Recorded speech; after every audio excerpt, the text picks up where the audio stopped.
So this is one more example or one more term of today's class, which is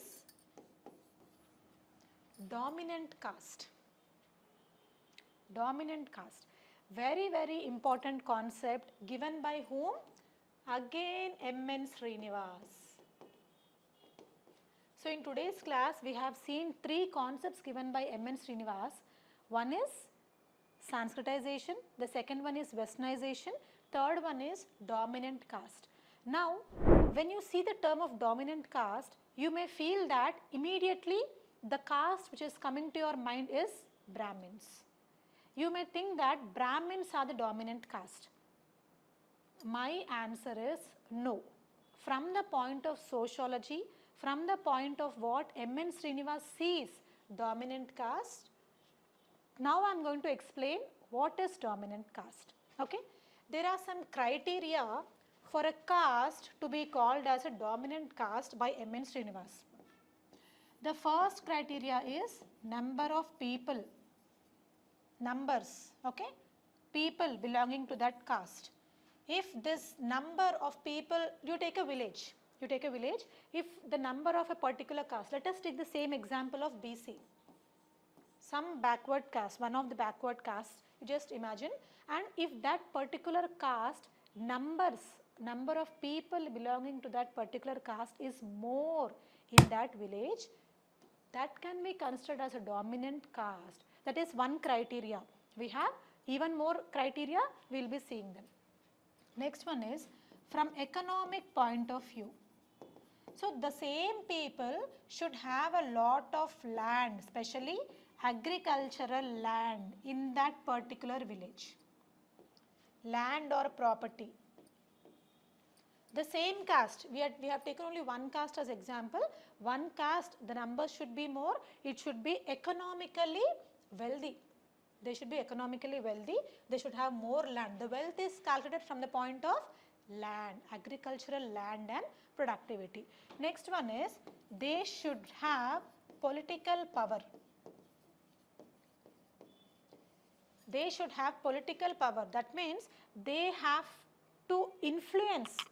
That means those people should also influence the local governance like panchayats, village panchayats, panchayat system, local governance. That entire system is influenced by their decisions. Okay, even when the voting happens, that means when elections come up, the decisions of this particular caste play a very, very important role.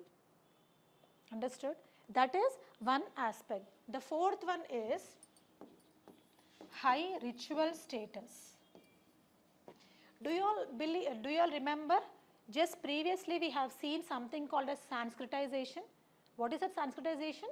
Lower caste people like a BC person practicing the upper caste practices and traditions to gain respect and social prestige in the society.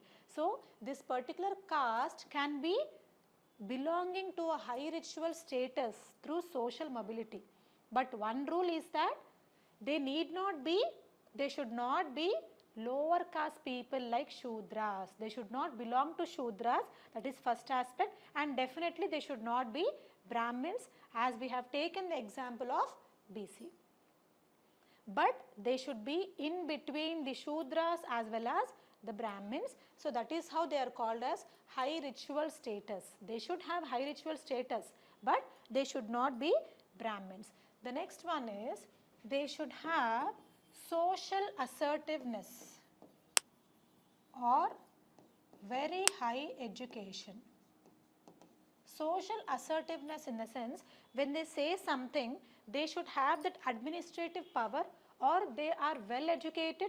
So when they say something in the society, people will listen to them. That is called as social assertiveness. So see these 5 points. These 5 points are the criteria given by M.N. Srinivas to call a caste as dominant caste. And this is not Brahmin caste. It can be any caste which is not Shudras, not Brahmins, but in between, which are more in number. The caste people are economically rich, they have political power, they can influence the vote bank, they can influence the political system of that particular village, and they have high ritual status, they have high social prestige, and they have social assertiveness, or they are highly ranked in education. If all these criteria are satisfied, that particular caste is called as dominant caste. Now, why did I show this image? Because this particular house need not be the house of a Brahmin community family. It can be somebody belonging to a BC caste, somebody belonging to some backward caste, okay, but who are socially strong, who are highly educated, who can influence politically, whose numbers are more, who is economically rich. So this has become the dominant caste where people in the society are listening to them in that particular village. Again, this caste may not be dominant in other villages. Is this clear to everybody? Very, very important concept. Okay. So a Brahmin performs rituals in the temples. They perform pujas and yagnas, but they may have little land. They may have very little political say. Okay, they may not be very rich. They are educated from the point of Vedas, but they can't have so much say in the society. They can't have that social assertiveness. Whereas you take any other caste, for example, if they have this criteria, they become the dominant caste of that particular village, and people will listen to them no matter what. That is dominant caste. Okay? Yes. And as I already told you in the beginning of this class is to introduce you all to the beautiful terms of sociology, so that once we get into the syllabus topics in elaboration, you will understand these topics even more clearly.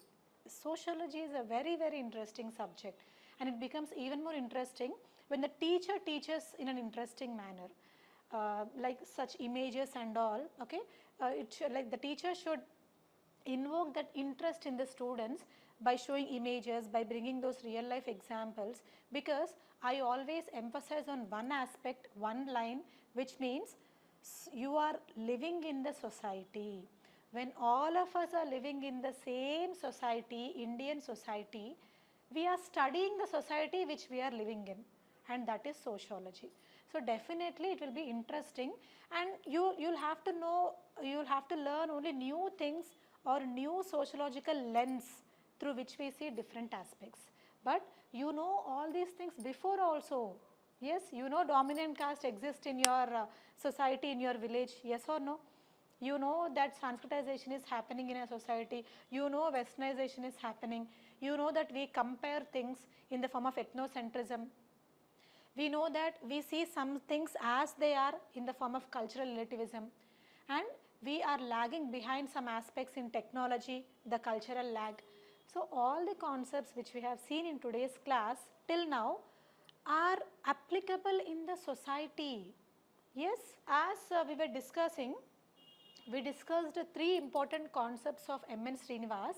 One is Sanskritization, the second one is Westernization, and the next one is dominant caste. So different sociologists talked about these concepts also.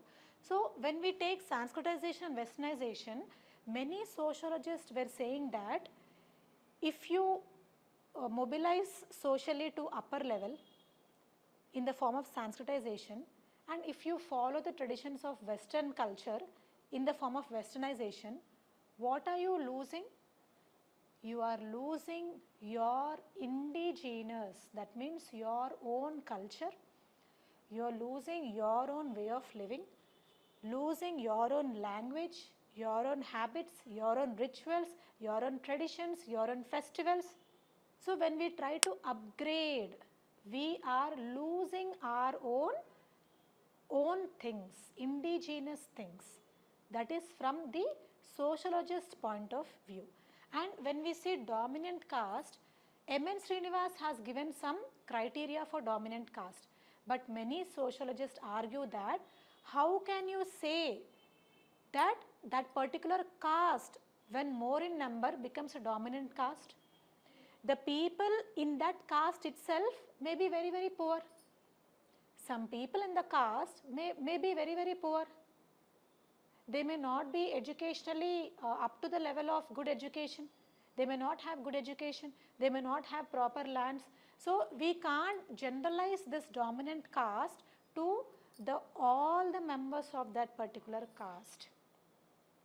This also results in inequalities. So, dominant caste is a concept which in itself has inequalities as told by different sociologists. So, these are just some negative aspects which I am telling you, but once we get into the deeper analysis of dominant caste in our further classes, I will give you a beautiful picture of the advantages told by some sociologists, the disadvantages told by other sociologists. Okay.